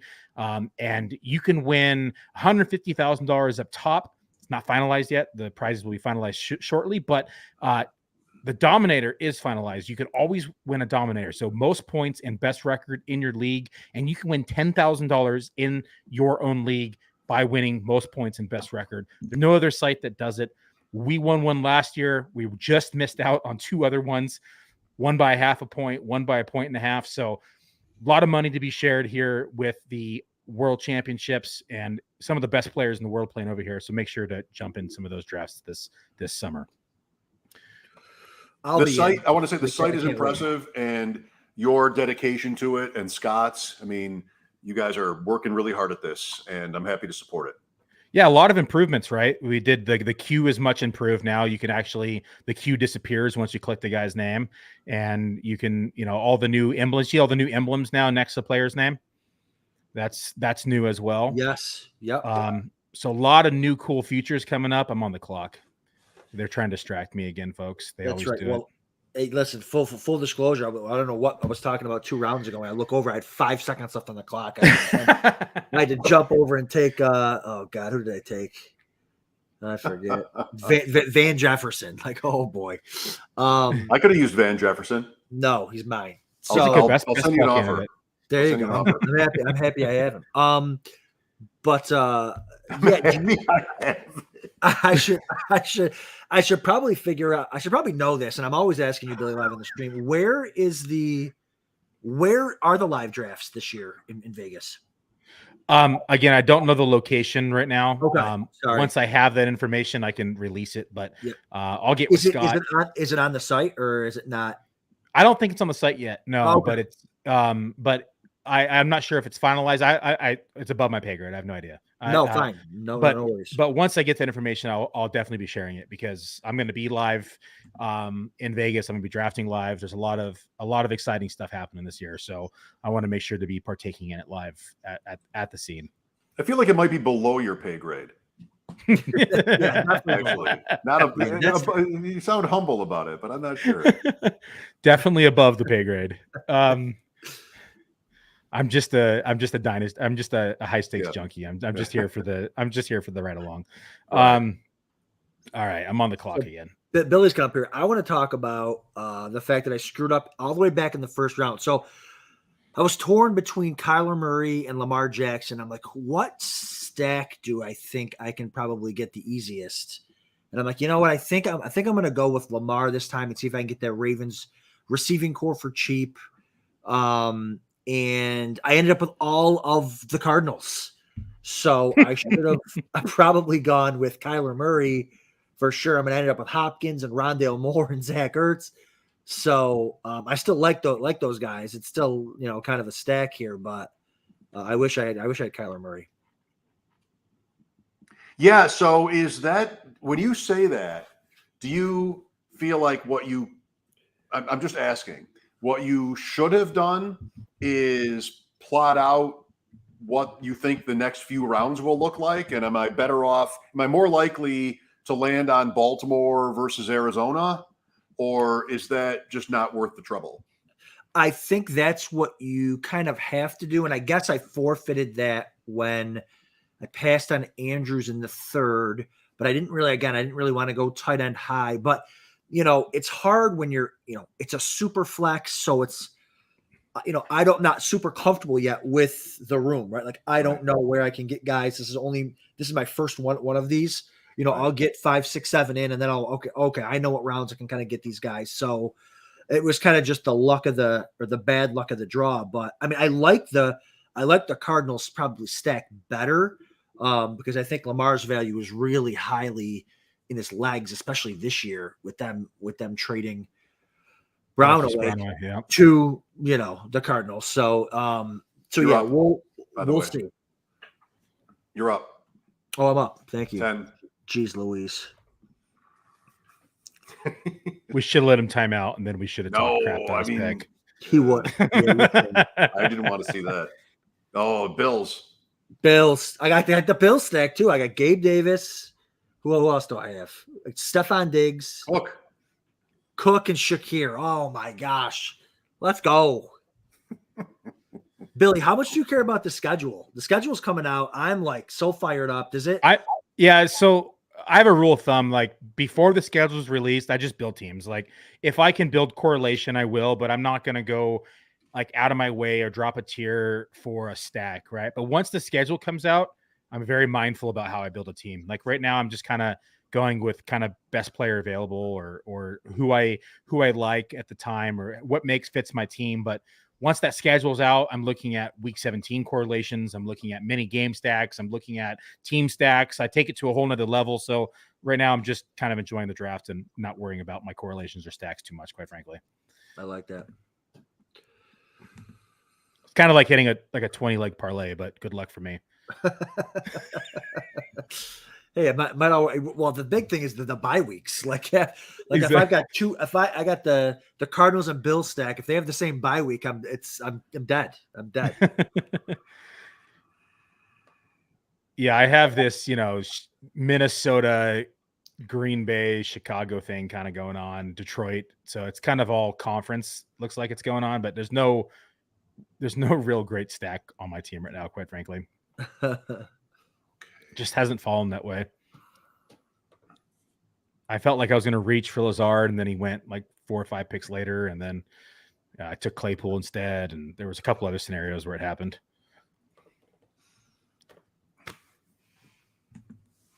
This is fun. Right. This is fun. Yeah, we're nearing the end. What we got? 3 rounds left. 2 net. Yep, 3 rounds. Boy, just queuing up some guys so when they start talking and get distracted, at least it'll pull from my queue here. What is the most interesting pick of this draft? Probably James Cook. Stop it. Cooper Kupp might be the most interesting pick of this draft. I mean, yeah, that's up there. It's fine. You don't want to feel like the slot you get has to dictate what you do. I mean, when you're drafting one in a 1 quarterback league or top 2, I don't know, it depends on the format, like the scoring, but you can feel like you have to do a certain thing. The more variety there is in the format, the less it can be like that. So I respect it, but I was not expecting Josh Allen at 3.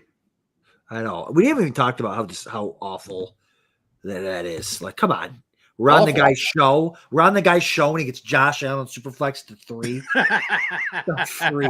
Well, it's okay. I only got 2 quarterbacks, though. Why don't you invite him to ours? And then that's right. That'll get. But I do want to say, I'm trying to pull it up. Peachos, at least they had a plan. They went 1 receiver. They went Kupp, and then they went 4 quarterbacks. Like at least they I don't know if that was their plan, but that's what you have to do. When you skip quarterback in the first round, you generally have to go with quantity over quality. Yeah, and he screwed mine up. I wanted either Wentz or Mills and didn't get either of them. I was like, one of these guys will come back to me. There you go.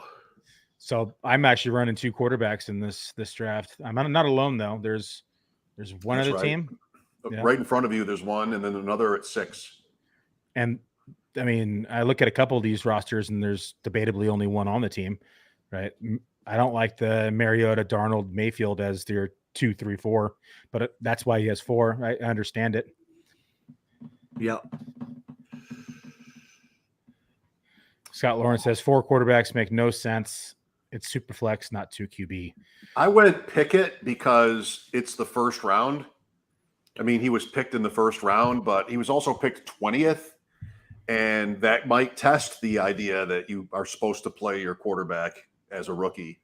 They're always good too. I mean, I cannot believe it. I don't expect the Steelers to be good, but they never have a bad season. And so I'm not a Trubisky fan, and I think they'll get to Pickett, and maybe, that will amount to something. I didn't love the pick. I didn't love it tonight, but he was a first rounder. So when you get wherever I was in this draft, whatever that round 11, even Garoppolo has been picked already. You're just looking at guys you don't know will be on the field, and I went with him for that reason. I can't believe you guys just gave me James Washington in round 18. Oh, come on. I just took Brian Robinson in round 18. I mean, come on. He was in my queue too. He's supposed to get all the carries in Washington now. So what's a draft without guys telling everybody else in the room how amazed they are they got their guy in round 18? Come on, it's a Friday night, Mike. Let's have a little fun. Come on. What's wrong with you? I mean, that's coming from the guy who drafted Peoples-Jones in round 18. I'd be Yes. He's like, you gave him to me in round 18. We could have a side bet on those two. I like that. Man, I love the James Washington value this year. Like, he steps into a role with, damn it, RJ. He was supposed to come back to me here at 19. He took my boy Dubes. You look at, there's, no Gallup probably early in the season. They drafted rookie wide receiver Tolbert. Amari Cooper was traded. There's a lot of targets to go around this offense in a high-powered passing offense. And James Washington has flashed. I think that in round 18, I think he could have, quite the return. Yeah, I like these are the fun rounds, right? Especially early in the offseason, before injuries, before all that stuff. We got high hopes for everybody. But yeah, of course. And I think James Washington's probably pretty good too. But yeah, I want to say something too about the 4 quarterbacks thing, and about, Mike too, with, like, I think, there's a chance. I kind of like Trubisky in Pittsburgh. I think they have a lot of talent at the skill positions there, and I think they're probably a pretty smart coaching staff over there. So I kind of like him, but there is a chance that he crashes and burns quickly also. And then if that's the case, then you have the starter there, because they're not. I don't think they would hesitate to put their first round pick in early. It might not be a thing, but the fact that he played at Pitt and there's a cult following there too. Yeah. They never have a bad season. If they start badly, what's that going to sound like? Who's Mitch Trubisky? Right. So, right. I don't think jobs are on the line in Pittsburgh, because they never are. They've had 3 coaches in my lifetime, and I'm 50. Yeah. I mean, literally, they've had 3 coaches in 50 they sign years. lifeline. It's like life contracts. Yeah. I mean, think of all the teams that have had three coaches in the last 4 years. Well, not just that, but I mean, Tomlin, even though I'm not a huge fan, he's never had a losing season. Never. Right. Never. So, I mean, the organization is pretty stable. They do have new GM, but that shouldn't mean anything, for what happens on the field. I mean, they're going to get to pick it. And if it goes the whole year before they do, that's a surprise. That means they should have waited until the second round or something like that. It doesn't look good. Right. So, I mean, I don't know when that happens. Depends on Trubisky's play, but if that's a guy you want to bet on, go for it. Absolutely. All right, I'm on the clock here. Billy, you going to break this thing down online, or what are you going to do here? You have probably 5 other drafts tomorrow. I don't know if you're going to be able to fit that in, but I'd like to read something or got a couple. No, I definitely want to throw out a little article talking about the picks that were made and how many quarterbacks were selected in the first couple of rounds, and then kind of walk through players selected and which rounds I liked, and just Good. kind of pick a couple players each round. So yes, I will.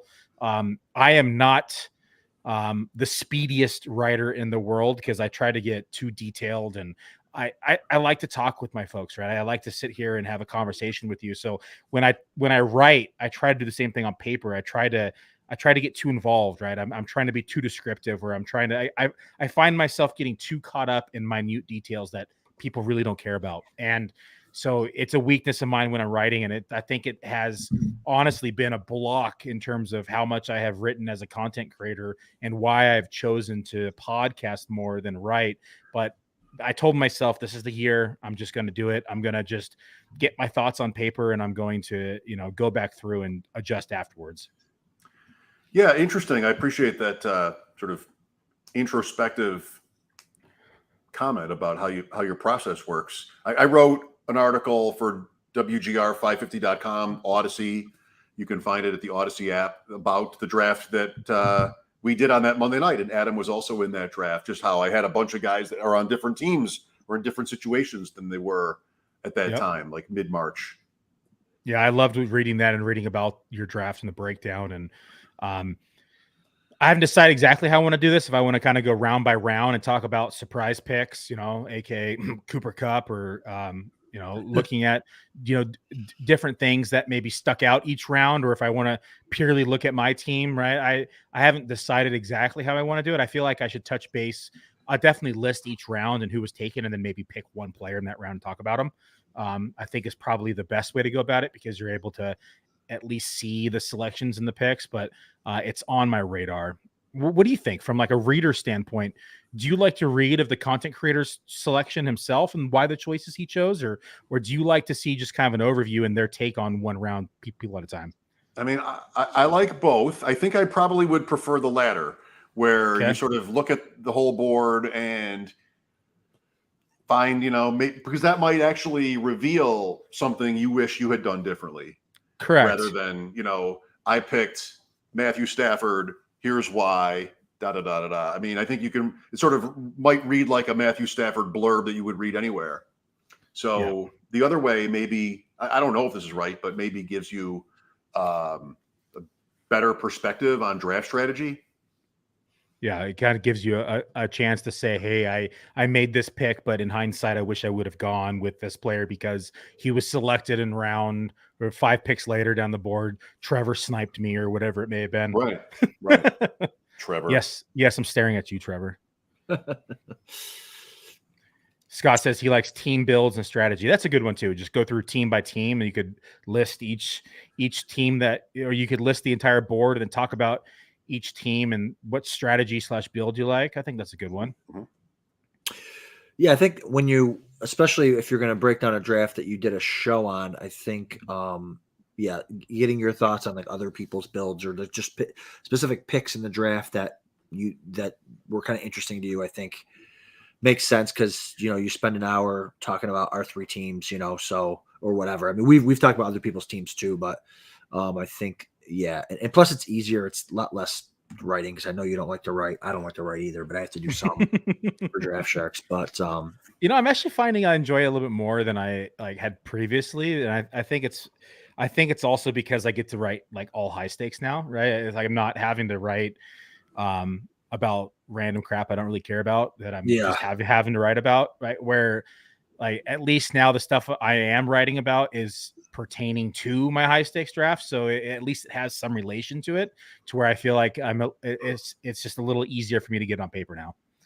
I want to say that while I consider Adam a good friend, I totally would have taken Tyler Beatty, except for the fact that Kyron Williams is on the Rams and they've got Henderson and Stafford and Robinson. So I went Rams over Beatty.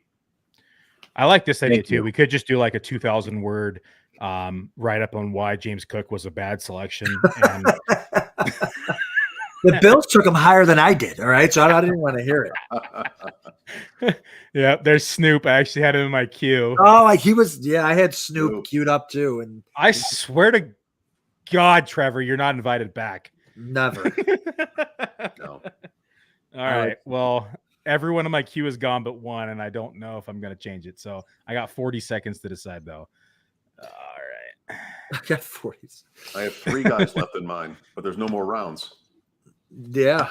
Oh wow. What happens now? What happens with that? That's Waivers. right. There's no waivers or anything. No right? waivers. No, it's best ball. Well, That's right. You're screwed. They're gone. I wish Bye-bye. these 3 Sayonara. guys well. I just feel like this is kind of a wasted pick if I pick them, but I feel like I kind of need to. I feel handcuffed. After Billy picks, I'll say the one guy I had in my queue. Well, you're on the clock anyways. I just took him. James White was the only queued member left. Someone brought up Zach Moss. Is Zach Moss dead? I think they said something like that. I don't know. Here it is. Always smooth. Is Zach Moss done or going to be drafted? Of course, going to be drafted. Yeah, he's probably going to get cut. To be honest with you, but I don't know. I don't know. There's always running back injuries.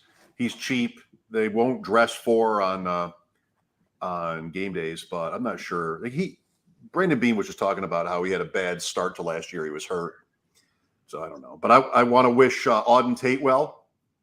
Yes. I'm sorry I didn't pick you. I always pick you. I'm sorry I didn't. In your queue. Yeah, adding the other quarterback kind of throws off the last pick that you normally would have, right? Yeah. Yep. Pick it. We'll see about that. All right. Good job. So I know, Mike, you have to be up early. Do you want to run through the teams real quick, or did you have to head to bed? Fine. Yeah, we're okay. Let's run through each other's teams. Adam, why don't you walk me through your picks, your team, what picks you regret outside of James Cook, and just kind of let me know your thought process and if you could, in hindsight, would you change anything? Yeah, I would. So I think I talked a little bit about it earlier, but I like to, especially in these tournaments and this new format. I'm always learning, especially in these first couple of drafts that I do. So, I should have gone Kyler Murray. Again, that was just kind of how the draft fell for me to be able to get all those Cardinals. But if I went Murray, I would like this team a little bit more just based on, having that massive stack. I liked all the other picks kind of there. McCaffrey could be the RB1. Diggs was I like Diggs there too. You got to start 3 receivers. So I went with a receiver in the first 3 rounds there. Daniel Jones, I really like this year. I think, new coach, new offensive coordinator, lots and lots of weapons there, better offensive line. So I like him there as QB 22. Goff, same thing. Tons of weapons there. He's done it before. Maybe we're a little harder on him than we should be, but again, it's QB 25. He was kind of the end of that tier there for me. And that was, so I was able to get 3 starting quarterbacks. They didn't draft anybody of significance. So, and then it kind of, after the David Montgomery pick, I shouldn't have done. I've talked about that a couple times. I was hoping the guys behind me would take running backs because a couple of them only had 1. If I could go back, that's the pick I would change. I would have probably taken Allen Robinson there. And I would like my receivers a little bit more. But yeah, I got the Cardinals stack. Cook, Madison, Robinson and Beatty. I think Robinson's a nice. I mean, he might be a 1A there, unfortunately. But if that's what the coaches want, he might be a 1A there in Washington. So I like getting him in the 18th round. So yeah, Logan Thomas round 19. I went three tight ends with Evan Ingram and Zach Ertz. So I like the team. It won't be my favorite team in this competition. It won't be my best team, but it's a nice start. Yeah, pretty tough room overall tonight. Very sharp drafters. It's May, right? It's only the diehards out here right now drafting. Yeah. Mike, walk us through your team. Stafford and Wilson worked out. I would say that was a win at the top, and it takes the pressure off. Yes. Stack wise, Stafford, Robinson, Henderson, Kyren Williams, if you need them. Okay. I mean, there's no Cooper Kupp in there, but after him, outside of him, who knows what the Rams might do. So I like that. Wilson, Alberto, and Judy, like that. Running back, I mean, I don't look good on paper. I almost never do in drafts. Swift needs to be a home run. Kenneth Walker needs to play. I like the chances of both. After that, we'll see about Henderson. We'll see about Mack. We'll see about Nyheim Hines. And Williams is, who knows? Tyreek Hill, Metcalf, Judy, Robinson, Bateman, yes. Gallup was early. Paris Campbell, I always draft. Peoples-Jones, what's the competition? Deshaun Watson, I think, is on that team now. So, okay. Jonnu's a tight end I like. Irv Smith, I think, is always a good value. And Alberto, great athlete. Jonnu. New England is such a mess. New England has so many like sort of mediocre skill guys. Who knows how to rank them? But they did pay him, and you'd think somewhere in there they have ideas for him. So I like this team. Yeah, I like your team a lot. I really liked the beginning, through Bateman. It was I don't think I would have picked a different player, honestly. Like the way that you went through, I would have double tapped Stafford and Wilson myself. Love the Tyreek Hill, love the Swift pick, right? All the way down to Bateman. Like I don't think I would have changed a single pick. And then, as we get down, of course, it's player preference as we kind of move down the board. But you sniped me on Mac. I was actually hoping him to come back. I was going to be my running back 5, but ended up not being because you took him. But that's okay. I still love you. Thanks. Thanks for all that. Yeah, I was surprised to see Josh Allen fall to me at 3, quite frankly. Superflex, he's usually the 101 pick every single time. I was debating if I was going to take Taylor here when I saw as the 3rd pick, or if I was going to take somebody like Herbert or Mahomes or whoever fell to me. So to see Josh Allen there was a nice, pleasant surprise. On the way back, I decided to go with Aaron Rodgers just because I wanted another top-tier quarterback. I figured that way I could just push the position all the way to the last couple rounds and then take a gamble on a rookie. I actually was planning on gambling on Coral, but he was taken just before in round 20. I figured that he has the best chance to probably start for Carolina out of all these rookie quarterbacks. But I like Willis's upside, and who knows what they'll do with this offense towards the second half of the season. Being able to start with Mixon, Barclay, and Williams was a pleasant surprise. I was, normally in this format, I'm starting one running back and kind of hammering wide receiver early and often. But to be able to start with 3 running backs of that caliber, it allowed me a lot of flexibility to kind of push the running backs down the draft board and not have to take one again until round 14, because that's a pretty solid 3 to be able to hang your hat on.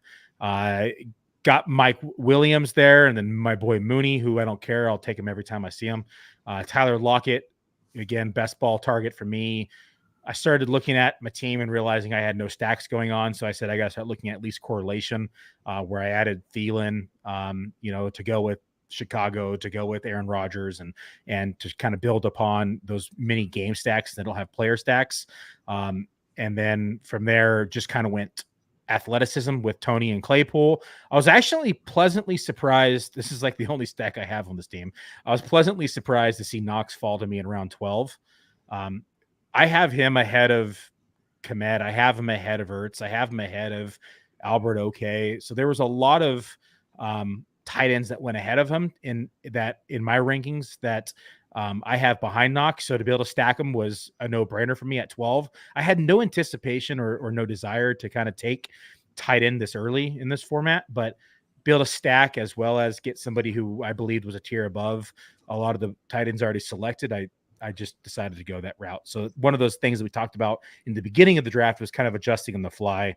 Then again, I kind of kept the theme going of game correlation with Chark and Detroit, and then ended up taking Gainwell as my 4th running back.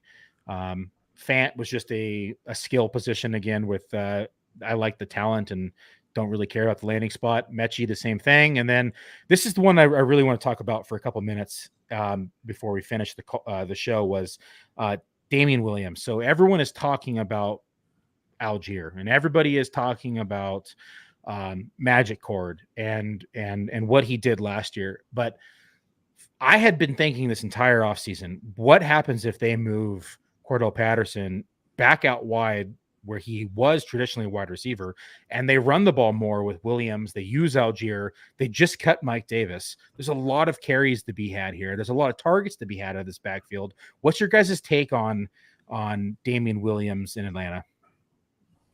I think if that happens, that's great. I mean, I don't think I've heard of anything about that, but maybe I've missed it. I mean, Damian Williams in Kansas City had some nice moments, but Chicago didn't amount to much. At this point of the draft, Billy, you can do a lot. You can, you're drafting rookies, and I see Matt Breida, Snoop. I like Mark Ingram, actually, who went in round 18. I think that he is still there in New Orleans, and Kamara might not even, be on the field if something goes wrong with his legal case. So I don't know. I was really into Damian Williams last year in Chicago, and I never got paid off. So I think I'm done. Adam? Yeah, I mean, I think you can make a case for a lot of guys down in this range, but I think Patterson, which is interesting because I've seen Patterson go really high. It's where did he go in this one? I don't even know. Oh, there we go. It's ninth round. Yeah, I've seen him go in the 5th round in some other drafts that I've done. Not SuperFlex, but so I think people are probably a little too high on Patterson. Yeah.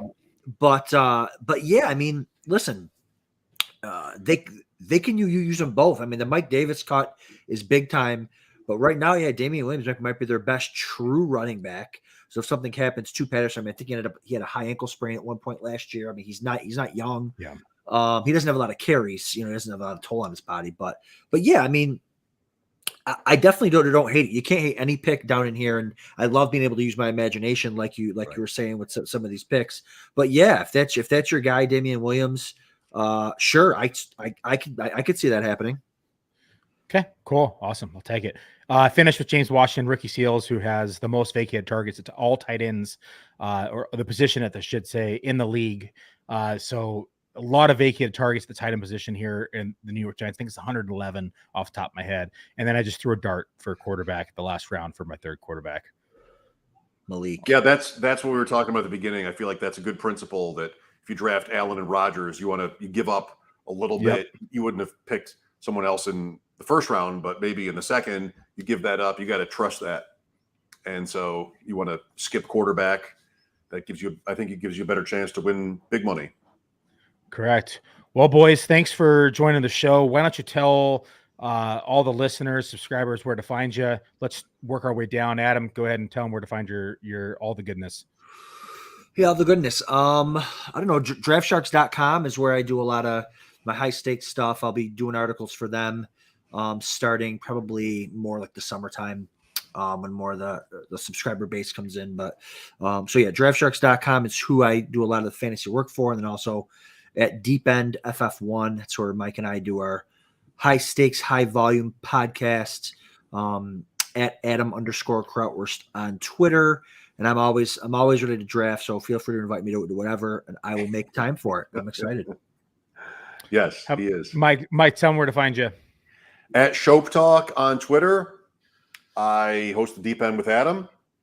Work for WGR in Buffalo as well. This is my 23rd year talking sports on sports radio in Buffalo. Very proud of that. And I'm excited to be able to get into fantasy and work with some of you guys as well. So it's been really great. And I will see you in Canton, I hope, Billy. Yeah, I'll be in Canton. I'm going to also be at the FSGA next month in Detroit. So I'm excited to join that with Scott. That'll be my first time attending the event. So I'm excited to see how that unfolds. What is that? Is that the Dallas? Was that Dallas last year? Is that the same thing? Yeah, I was there last year. That was in Frisco. Yep. Yeah. So excited to see, never been to it. So I'm excited to see it unfold, to kind of get the whole rundown and get more entrenched into the industry. So really excited to be there and really grateful. So it'll be a fun event. But are you yes, flying definitely your own plane?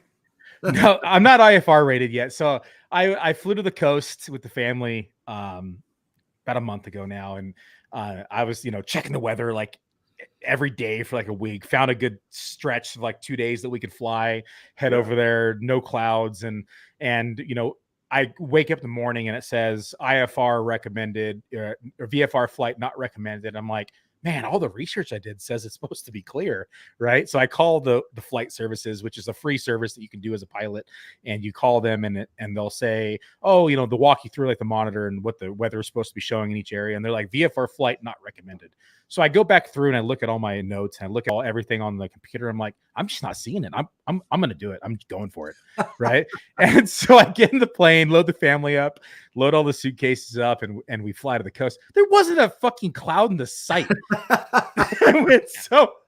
But it fake news. Yes, fake news. Fake clouds. There's honestly, there wasn't a single cloud until we started coming down in elevation on the coast, and we were getting at sea level, and I had to dodge like maybe like 6 clouds. That was it. Like just kind of weaving it, because VFR flight following, you can't fly within 500 feet above, 1,000 feet below, 2,000 feet to the side. Who's out there with a ruler measuring you? Nobody, right? But it's just you're trying to be within your limitations and not touch the clouds, right? And so bottom line, it's like I'm flying back home now the next like 2 days later, and I did research the night before. Yes, I was drinking wine, but I was looking at it and it says no clouds, clear skies, pocket over Eugene, like should be clear to go, right? I call the flight service again. They're like, oh, fog over XYZ areas, VFR flight not recommended. And I'm like, man, I'm just not seeing it again. I'm gonna go. Uh-oh. And so I get up in the air, and there was pocket over those areas that I had seen, what they had seen. But outside that, there wasn't a cloud in the sky again. And so I look at that, though, and I'm flying in areas that I'm familiar with, right? That if it doesn't matter if there are like low-level clouds that I can't, land in, I can at least know the area I'm in. I know where things are. I know where airports are. Like it's like driving an area that you're familiar with, right? You don't necessarily need to know what's around the corner, but you know what's around the corner. But if I fly myself to Ohio or I fly myself to Detroit, I'm in an unknown area. And if they tell me VFR flight I recommended, I'm probably not making the flight. Yeah. Right. And so I don't want to sit there and just be totally screwed and get like grounded in Detroit for 3 days. Right. So I just bought the commercial ticket to answer your question. And I started my IFR training so that way I can get around this and not have to worry about it in the future. I love it. I wish. Well, last comment. I'm going to play Mike's voice on loop and sleep like a baby tonight. So Scott Lawrence. Just listen to the deep end on loop. All right. Just listen to the deep end over and over. Yeah. I have asked Mike to just read me bedtime stories, and he just hasn't done it yet. I want him to just read me. No, like because I started to, but it was Stephen King and you didn't think it was appropriate. So Right wrong. Yeah. He can just read me draft picks to sleep. James Cook. Thank you, Scott. Well, everybody, thanks for tuning in. Appreciate the support. Appreciate all of you joining here on FFWC. Make sure to grab yourself a pack of these drafts. There's 3 packs. There's 5 packs. The max 18 pack gets you a VIP entrance into Vegas at the party. We're going to see you then. Hope to see you soon in the draft room. Take care. Be good.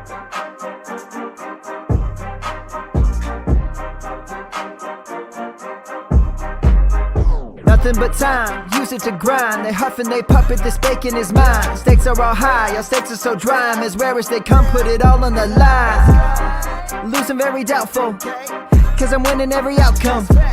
I'm impressed by his guess, there's no reason to guess. Drafting like I won the lotto, but it's grind every day. Managing teams is just part of the game. Free agents, lineups, they all in one place. This is the content, they can't be replaced. Speaking of place, first is the option. Win is the goal and I do it real often. Tournament entries, I already bought them. I bury the field, that's the nail in the coffin. Checking my watch, checking my clock. Grind is the time, I ain't never gonna stop. Digital, analog, never gonna stop. You ain't never gonna stop, I ain't never gonna stop. Checking my watch, checking my clock. Grind is the time, I ain't never gonna stop. Digital, analog, never gonna stop. You ain't never gonna stop, I ain't never gonna stop. Cause it's grind time, let's go.